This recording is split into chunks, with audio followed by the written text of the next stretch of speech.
就是说我们第二章一开始是希望用数学描述这个世界，那描述一开始先描述图形，那我们的图形从点到线，对不对？好，那我们到下一册才会叫面，因为我们要到空间。好，可是我们学会了描述之后呢，我们就觉得说好，那我们应该可以开始再更高级一点。请见。他怎么了？好，冥想这个，冥想起来了，冥想起来了。是啊，在叫你说。好恶心，起来了，是啊，在叫你。你要不要前面跟我坐在旁边啊？我就写电脑，你就在上面表演就好了。你为什么突然讲要剪那么短？有什么心路历程？好了，起来了，奖励拿出来了，好，看一下。好，那所以这个地方我们就说，我们描述了几何这个东西之外，其实我们要再更进一步去描述什么科学。好，所以我这边要开始告诉你说，第3章我们就是要对科学做出一个描述。我们不只是要描述图形之后，我们还要描述科学。那什么科学？物理、化学、地科什么都是科学嘛，对不对？好，那我们要先描述的科学，我们先选物理。为什么？因为物理跟数学是最贴近的。因为物理这个学问啊，其实如果你仔细有把物理练好的话，你就会发现物理它不过就是把一大堆数字整理好，按找到一个公式，可以把这些数字带进去。比如说 F 等于 mn， 你知道 F， 你知道 A， 那你就知道 A 啊。你知道 F， 你知道 A 就知道 A 嘛。你知道 F， 知道 A 就知道 F 啊。你们不是要这样子考而已嘛，对不对？好，所以物理它是一个大量整理数字的东西，所以数学应该是可以帮物理去做一个结合。也就是说，你今天找到这些数字，你怎么把它变成公式？这是数学家要介入的原因啊。所以我这边举了几个例子，你自己看一下。因为在物理里面有记录、有测量、有运算。那前面的记录跟测量都是为了后面的运算。那怎么运算呢？就总不能说它测了质量、测了加速度，所以他就知道 F 怎么算，所以他有他的理论。所以那个运算的过程，从这2个东西变成运算，就是数学家的工作。所以我们可以看到很多有名的物理学家，他们其实本身他都是数学家，但是他们在数学的领域，他得到一定的成就跟成果之后，他就转向物理界，他就叱咤风云。所以我们这边有一个很重要的一个理论，很重要一个期许就是这样，因为他们的成就都来自于他们对数学的敏锐的思考，懂吗？所以呢，希望未来同学在科学的路上，也能通过数学敏锐的眼光，为自己加分。以后拿到诺贝尔奖的时候，记得会告诉人家说，吴明祥是我的数学老师。OK 哦。这个瑞是故意打的。不是这个瑞吗？对，这个字不是这个瑞 ，OK， 大家记住，不是这个瑞，不管是哪个瑞了。是这个瑞吗？那哪个瑞？这个瑞。好，等一下，好，看不到了 ，OK， 好，你在笔记看不到这个瑞啊 ，OK， 好，就是这个瑞。好，所以我这下面这句话不是谁讲的，是吴明祥讲的。吴明祥讲的。数学是描述科学最佳的语言。好，所以我们从力开始谈。好，所以我们今天要介绍力啊，那这件事情呢是物理里面最常用到的。那数学替物理解决了这个问题，好，你先看一下。好，他说我们向量呢，这个单你要介绍向量，其实就是物理里面有一个量，有一个力量，我们需要用那个数学的符号来把它记录。好，那力这个东西呢，它是具有方向，也具有大小。那我们需要把方向跟大小都记录下来，所以我们引进了一个数学的符号叫做向量。OK， 好，那我们来看一下下面这张图。如果按物理来讲的话，它就是像现有一张这样的图，告诉你有一个小屁孩，他被爸爸跟妈妈这样拖着走出来，他就死赖着不走，说死妈，我要买东西哈，爸爸说不行，妈妈说不行，就把他拖走了。你可以想说那个小孩子很温馨，对不对？很开心，那边跳来跳去，妈妈就拉着他。OK， 好，但是这个图呢，是我们眼中看到的图，但是在物理学家里面，他就说，你看这个很重要，所以他就把它怎样？这个图啊，这个力量跟这个力量跟这个力量，必须呢把它记录下来，就变成这个图，怎样？然后正好冷。好。你不要去看笑话，笑话要到后面那个什么，你快乐吗？那一个。好，等一下来看。好，所以我们看一下哦，所以物理里面它讲的是三力平衡。好，那三力平衡里面呢，其实这个图同学有没有印象？好像你们开学没多久就有教过，这有一个公式叫做什么定理？拉密地理，有没有错？好，拉密地理，你觉得它公式写起来像什么？那个甲除以塞西塔3等于什么？乙除以塞西塔1，它等于丙除以塞什么？西塔2。那你有没有想过为什么？没有，因为你只想到自己。对。好，那我们来想一下，就以这个图来讲一下，为什么它可以变成数学里面的正确定？你现在只看到这个啊，所以我们用这个来看一下啊。同学不要激动。你看到现在有这种3个力，那这3个力量啊，我们在观察的过程中啊，它把它的力量做了一个动作，它把这个力量移过来。厉害！哦，我只是想要做这个动作而已。好，我看一下，再一次。他把这个力量，他觉得这是一个力量，他可以把这个力量做一个比拟。好，等一下，我觉得这个星星很丑。太厉害。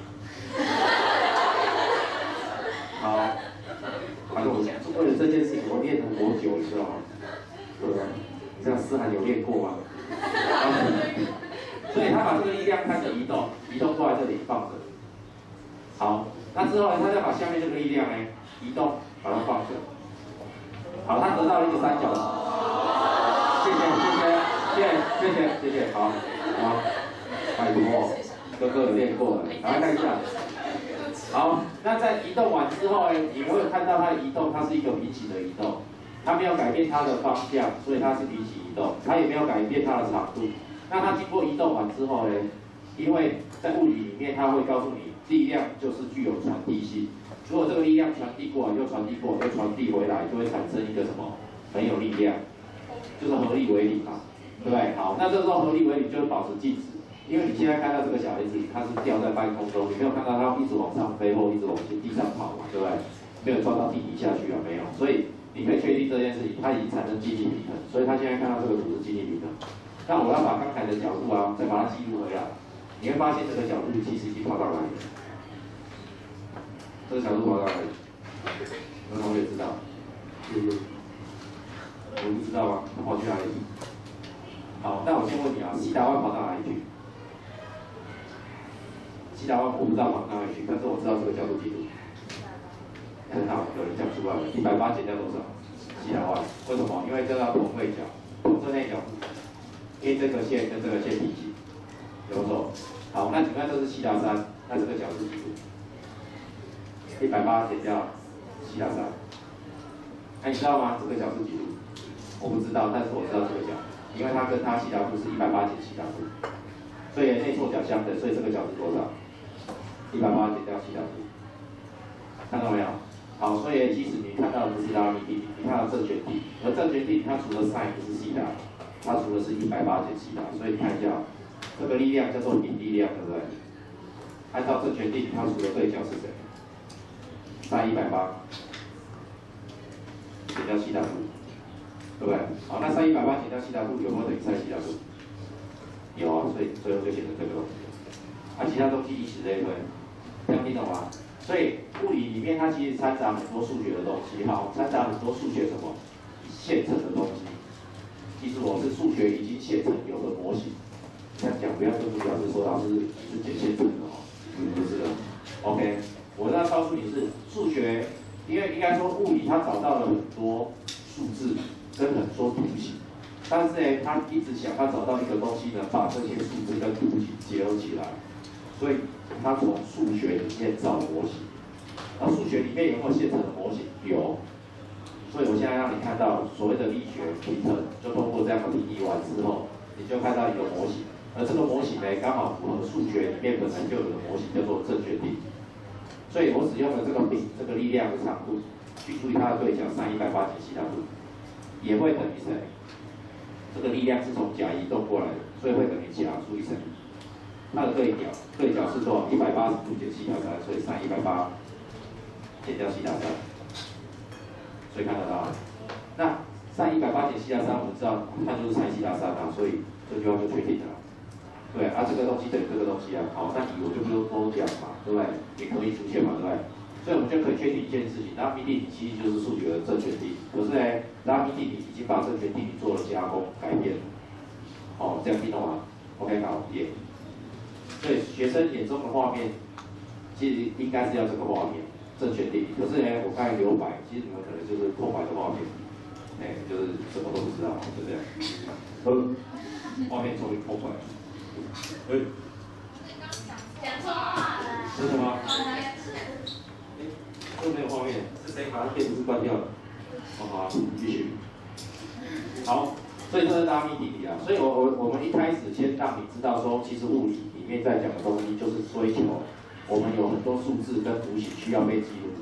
需要被演算，所以我们从数学里面去找一个记录跟演算的方法啊。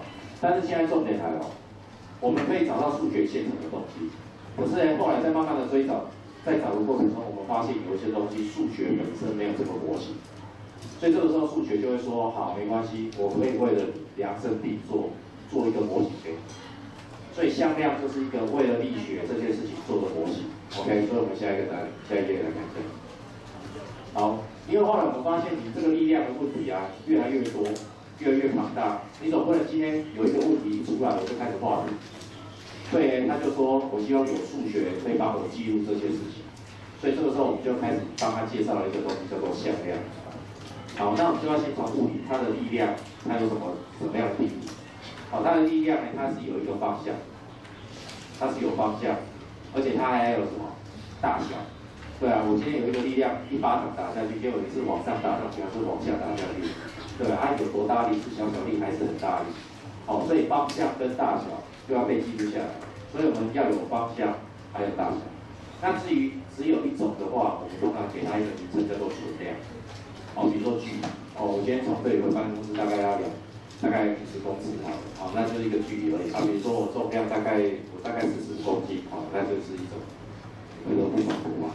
好，好，所以这就是一种存量而已。但是有两种东西被记录下来的话，那它就是一种特殊的量。好，举例向量，它有方向又有长度，就这个差别。好，所以我们在记录向量的时候要有方向又要长度这两件事情。好，所以我们看一下，下面这里就举了一些例子啊。好，这些例子就告诉你说方向的重要性。好，你看比如说这个足球，好了，看一下这个足球，它的力量够不够？太好了，这个力量超够了，为什么？因为这个力量如果真的射进去的话，应该是足够的，对不对？可是它方向对不对？就错误嘛，它方向错误，所以没有射进去，所以方向也很重要。好，那这个方向有没有对不对？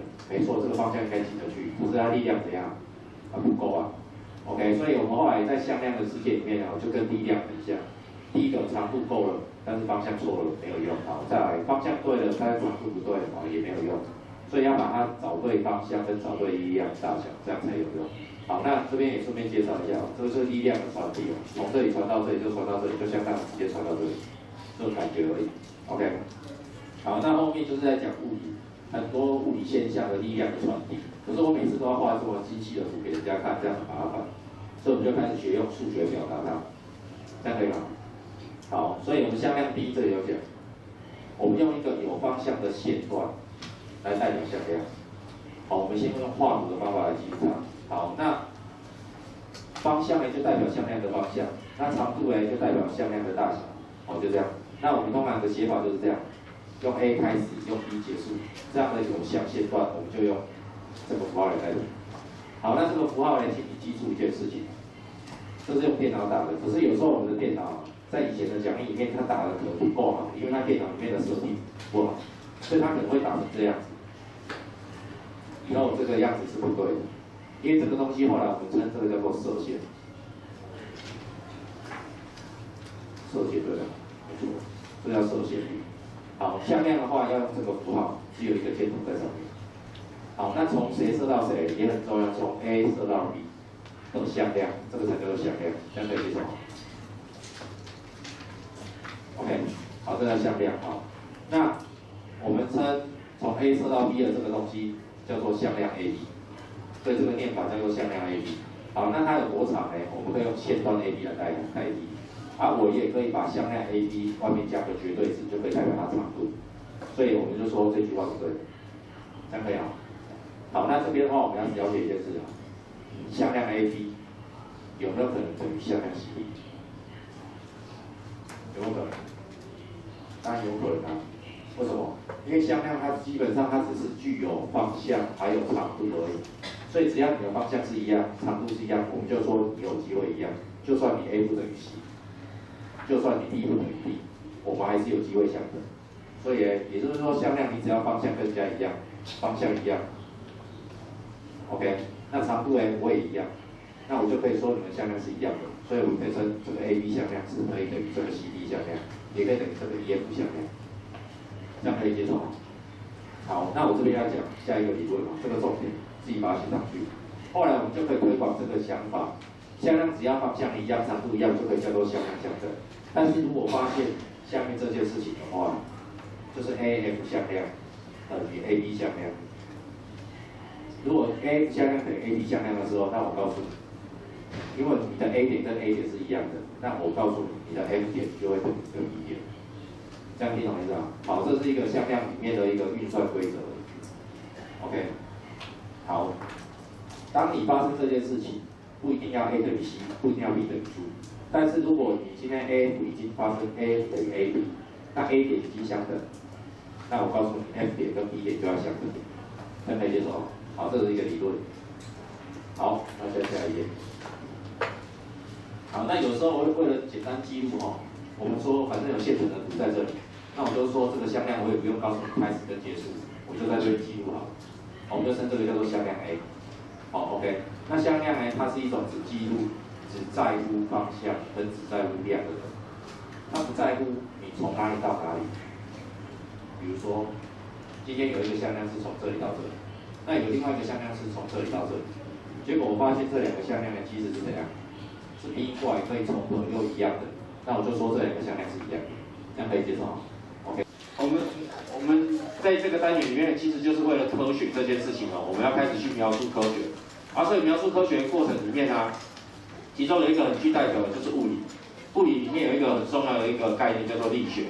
好，力学需要用数学来呈现的时候，那数学好就帮它做了模型。好，那这个做模型的过程中不外乎有3个流程。第一个，把你的图形符号化，我们制造符号来帮你记录你要讲的东西。第二个呢，我们将你的符号记录下来之后，我们将它数据化。数据化就是将它可以进行有数字可以编码。这个东西代表几公分代表什么数字我就可以帮你做好。那第3个动作就开始进行运算。好，所以我们今天就要介绍这3个动作。好，所以昨天应该有前礼拜一的时候有介绍过记录方式的。我们说，如果我们要描述一个向量的话，我们可以告诉人家说，你是从哪里到哪里，所以我可以用 AB 来表示。从 A 点到 B 点这个方向，这样长度有多长呢？就是线段 AB 这么长。我们也可以用绝对值来表示。所以我们现在是用现在已经存在的数学模型去介绍它。所以我现在已经记录好了。好，那记录好之后呢，我们下一个东西就要告诉你说，所以我们今天的记录的向量，它有一个特征就是它要把方向记下来，还有长度把它记下来。好，那这个方向的话，我们会用箭头来表示。那量呢，我们会用长度来表示。好，那再来，但是我们说过，但是因为力学里面力学这个力量它是可以被移动的，对不对？所以这个力量它是可以被移动到其他地方去。所以如果像这个力量，对不对？那如果我经过移动之后，它过来还是一样的。对，好酷我喜欢好酷。这个呢也是可以移动，所以这个移动之后可以重叠，我们就称为相同的方向，还有相同的长度，我们就称为相同的向量。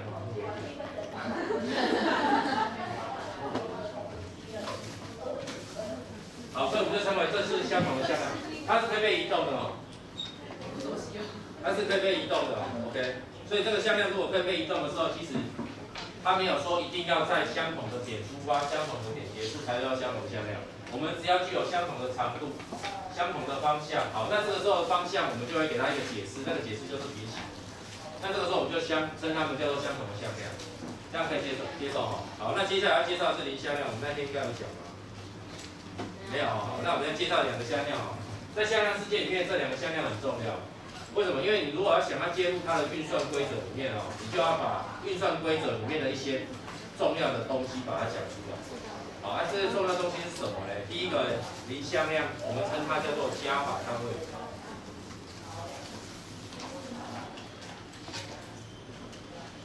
我们写上去，加法单位。零向量其实就是加法单位。老师，那什么叫反向量？反向量就是加法逆。好，因为我们在数学里面定义某一种运算的时候，基本上我们都会希望这个运算它拥有这两种东西。那这个时候我们才可以在运算过程中来找到一个平衡的一个循环。好，那这句话听起来很奇怪啊。那我们要讲一下哦，举我们最常见的例子。我们在小学的时候跟国中的时候开始学数字跟加减乘除，对不对？好，我们在数字里面什么叫做单位元，我们都没有去讲，可是你一直都在用。所以我举一下什么叫单位元。好，那单位元这件事情还要配合你的运算规则，还有你的运算的那个东西的种类。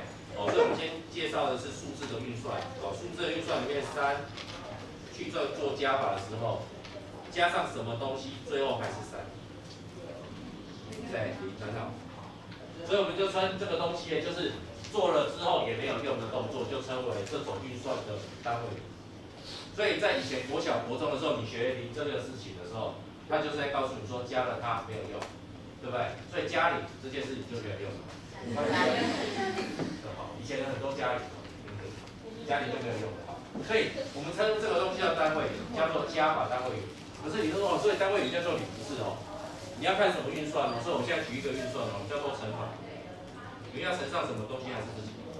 一很好，所以我们就确定一件事情，按照不同的运算啊，还有不同的种类啊，我们就称不同的单位就出来。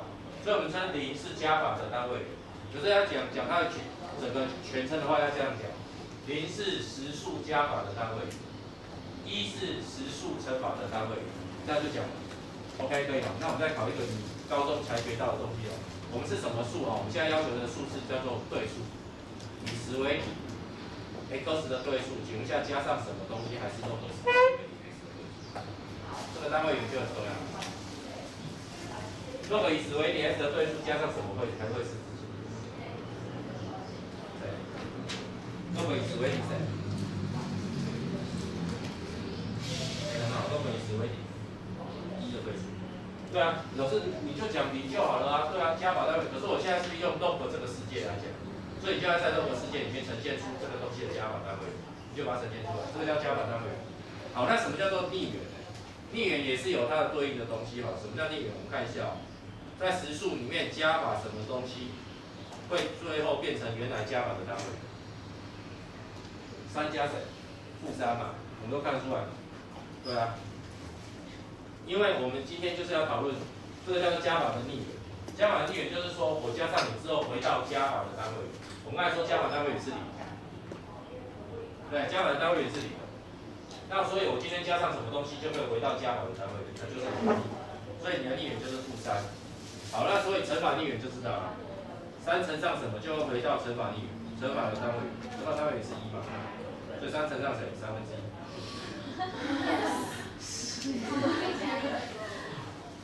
我听到 yes， 所以3乘上什么东西会回到它的乘法逆单位元，就是它的逆元，它逆元就是1/3。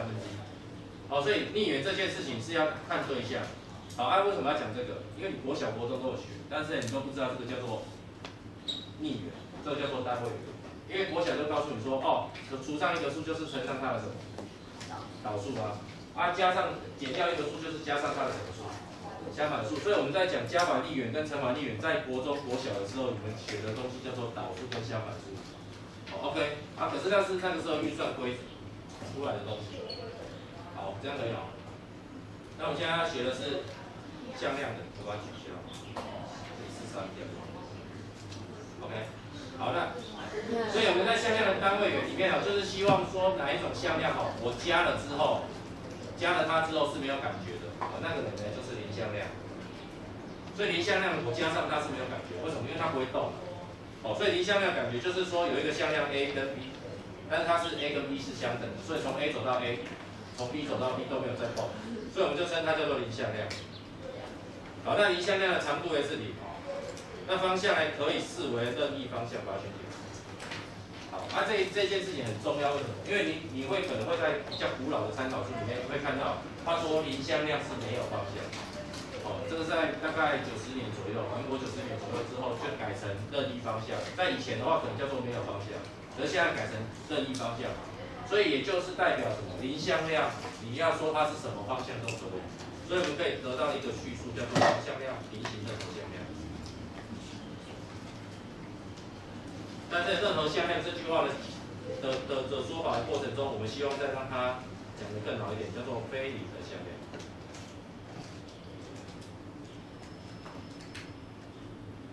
哦，零向量可以平行任何一个向量，但是最好不要是零向量。零向量不要平行零向量，因为会很麻烦，哦，会有问题。好，所以这零向量跟零向量它有没有平行，我就不讨论它，我们会避开这个问题。好，那这种感觉其实跟我们在讲倍数很像。等一下，零是任何数的什么？倍数，对不对？任何整数的倍数，为什么？因为任何整数乘上0就会变成0啊，可是0不是0的倍数，哦，所以0是一个很特别的东西。好，可是我们现在讲的是0，现在讲的是零向量，所以请你记住一件事情，零向量跟0呢是怎么样不一样的东西。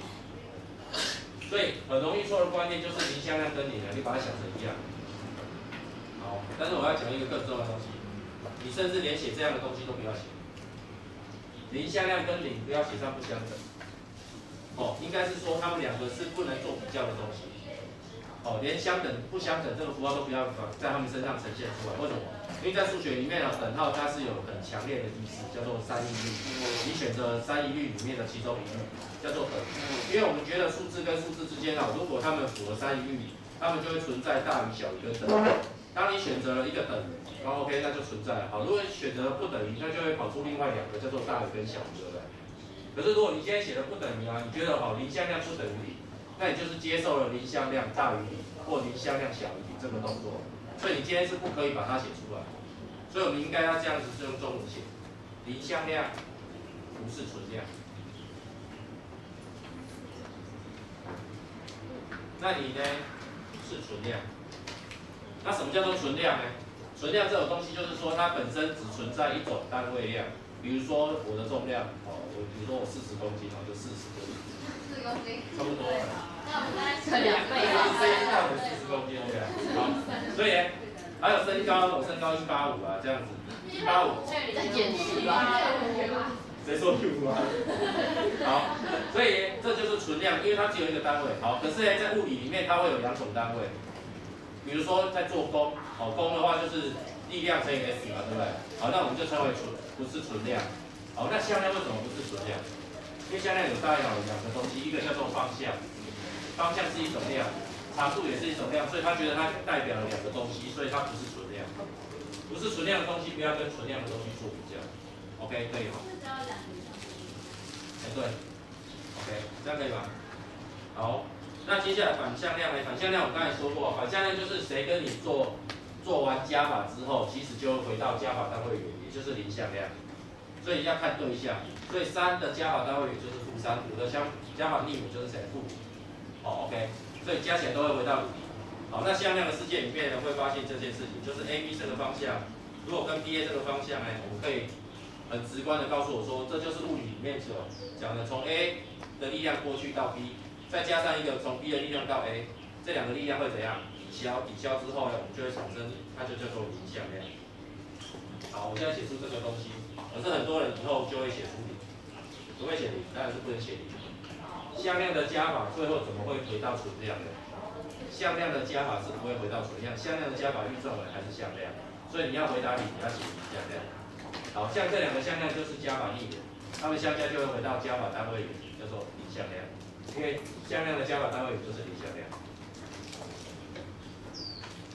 OK 好，那我们现在会很强调这种东西哦。为什么？因为我们到下一个单元，我们应该说下一章我们会教行列式，还有矩阵。